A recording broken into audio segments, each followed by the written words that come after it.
Okay, so let's dive in. Today we're doing a deep dive looking at some really interesting source material. It's about astrology Yeah. and the zodiac. And I think most of us, we've heard of it, maybe checked a horoscope now and Oh, then. for sure. But this source, well, it comes at it from a completely different angle. It's quite fascinating, actually. Absolutely. And our mission, really, for this deep dive is to unpack that unique perspective. It's presented in this material we looked at. It makes a strong case that the tropical zodiac, the one tied to seasons, Mm-hmm. that it holds deep relevance. And interestingly, not despite astronomical debates, but maybe even because of them, in a way, it paints astrology less as like predicting the future Right. and more as a system for finding meaning, even potentially healing. So we want to explore what insights that view might offer, for you. Yeah, so if you're immediately thinking, okay, star charts, calculations, predicting what happens next week, Mm-hmm. maybe just pause that thought for a moment. Mm. Because this source talks about astrology more as a symbolic language, almost like a celestial guide, offering ways to think about life's rhythms, personal growth, maybe emotional stuff. Mm-hmm. The really key phrase from the source here seems to be meaning, not measurement. Exactly. That meaning, not measurement idea, that's pretty central. It's the core argument right from the beginning. This source is saying astrology, historically, and, well, in what it sees as its most valuable form today, it's just not trying to be a rigid science Okay. or an exact science. It's functioning more like a philosophy, maybe, a timeless system of wisdom and introspection. That's the framework. And it tries to ground this in how the ancients might have seen it. The Babylonians, the Greeks. Right. The source suggests they weren't like doing complex math with the stars.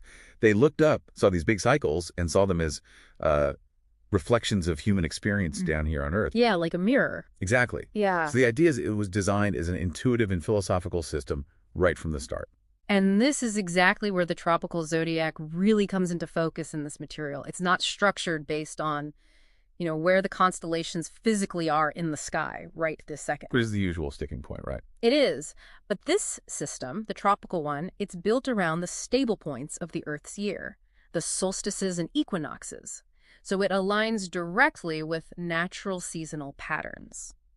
Okay, that makes a lot of intuitive sense, actually.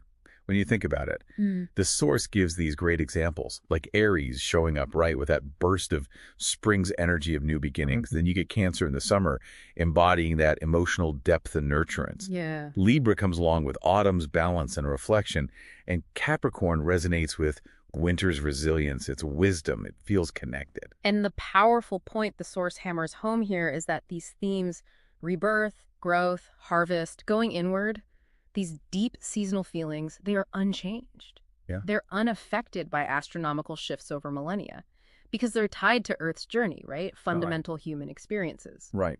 And that connection, according to this source, is what keeps the tropical zodiac deeply relevant, no matter where the background stars have drifted. So the argument is, if astrology had to be strictly empirical, like physics or something, Yeah. the source says it would lose its soul. It's suggesting the tropical zodiac works because it taps into something deeper, these universal human experiences. It's about symbolism, resonance, these kind of ancient shared ways of understanding the cycles of life. Okay, but the source does tackle the big critique, the one you always hear from astronomers, the precession of the equinoxes. It does, yeah. It faces it head on. The precession. Okay, so this is the argument that Earth has this slow wobble, right? Takes about 26,000 years. A very long cycle. And because of that wobble, the constellations have shifted relative to the seasons. So the stars we call Aries aren't actually behind the sun at the spring equinox anymore. Exactly. The critique is basically, hey, astrologers, your map is totally out of date. Aries isn't in Aries anymore. Yeah. So how does this source handle that? Well, it has a pretty strong counter. It basically says, look, this entire critique assumes astrology must function like astronomy. Yeah. Okay. It assumes it has to be about literal physical alignment. But if you see astrology as a symbolic philosophy, then the precession becomes, well, kind of inconsequential to astrology's purpose. Because the purpose isn't mapping physical stars, it's mapping meaning tied to seasons. Precisely. The purpose in this view is different. The source had a great analogy for this, didn't it? Something about mythology. It did. It's a dismissing astrology because of precession is like saying mythology is invalid because gods aren't scientifically real. Right. It's comparing apples and oranges. Right. Or, stars and symbols. Yeah, it's a category error, basically. Oh. The source concludes that astrology, understood this way, captures cosmic meaning beyond physical calculations. The tropical zodiac's value isn't in its technical accuracy against the current star field, Okay. but in how it reflects consistent psychological and spiritual themes that are locked into that unchanging seasonal cycle we experience year after year. That shift from flawed science to symbolic language really changes the conversation, doesn't it? It really does. So, okay, if it's this symbolic system tied to the seasons, what's it actually for, according to this material? It talks about it being a profound healing force. That's a really key part of the argument, a major takeaway. It describes how the tools that astrologers use within this framework, things like your natal chart. That snapshot of the sky when you were born. Exactly. That and planetary transits, how the planets moving right now interact with that birth chart, and the symbolic archetypes, the deeper meanings of the signs and planets, how all these things can offer validation and clarity. Validation, how so? Well, it suggests they can help make sense of things, help process trauma, navigate big life challenges, understand periods of transformation, give language to things that feel chaotic. So for someone who's maybe trying to find meaning or just understand themselves better, the source is saying astrology could help by illuminating cycles of grief, growth, renewal. Yeah, exactly. Helping people recognize patterns in their emotional experiences. Maybe you start seeing certain themes or struggles pop up again and again. And you might see echoes in the symbolism. Potentially, yeah. Echoes in planetary movements or the energy of certain signs in your chart, according to this view. And you mentioned connecting back to the tropical zodiac's seasonal structure. Right, because that structure itself mirrors this idea of personal evolution happening in cycles. Like, life isn't just linear. The source points to things like Saturn returns. Yes, around age 29 or 30, and then later too. Big life shifts often happen then. Right, often felt as major periods of restructuring or maturing.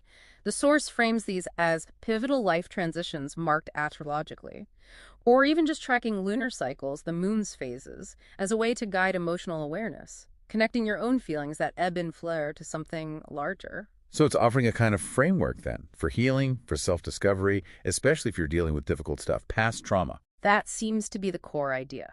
The source says it works by potentially revealing hidden strengths, things you didn't realize you had, and also by affirming that struggle is part of the cosmic rhythm, that it's not just you, it's not random, it's part of a larger pattern. Which could help with self-compassion.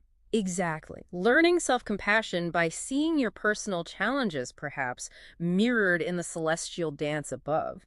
It aims to put individual struggles into a bigger, maybe more understandable context. There was another point in this source that really jumped out at me, about the word zodiac itself. Oh, yeah, the Greek root. Yeah, zodia, meaning little animal. Right, and the analogy it used was fantastic. It really was. It said these signs were like the ancient world's viral content. Or like modern memes, which is such a great way to think about it. It totally clicked for me. Why? Because each sign was apparently rich in mythology and archetypal meaning.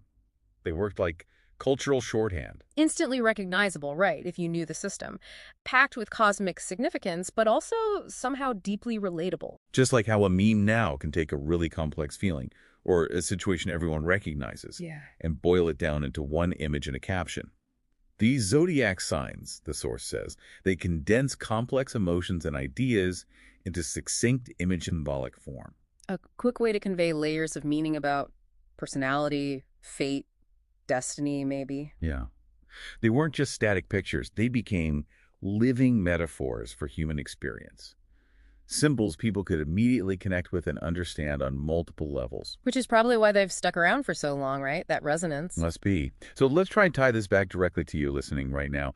If you've ever felt, overwhelmed by things happening in your life, or if you've searched for some deeper meaning, or even just wondered why certain patterns seem to repeat for you. This perspective offers a different way to look at it. It suggests maybe viewing those experiences not as random, but as part of a cycle, a symbolic journey. Understandable, perhaps, through this ancient language of meaning. So what stands out to you about hearing it framed this way? Does seeing the zodiac as a language of meaning and symbolism, maybe even healing, does that hit differently than thinking of it as prediction or astronomy? Yeah. How might this way of looking at astrology help you think about your own challenges, your own life cycles? It's an interesting question to ponder. So just to sum up our deep dive into this particular source material, we've really explored how astrology, specifically the tropical zodiac, can be seen quite powerfully, not as primarily about astronomical calculations, Right. but as a really robust symbolic system, one that's centered on finding personal meaning, maybe supporting emotional healing, and understanding that cyclical nature of life. It's definitely a distinct perspective. It is. And the source, it kind of leaves us with this really beautiful, almost poetic thought to mull over, Hmm. a way to hold this whole ancient practice. What was that again? That astrology should remain what it has always been, a sacred dialogue between the soul and the stars. This sacred dialogue, that's a powerful thought, isn't it? Something for you to carry with you, perhaps, as you continue your own journey, your own exploration of yourself, and, well, the cosmos around us.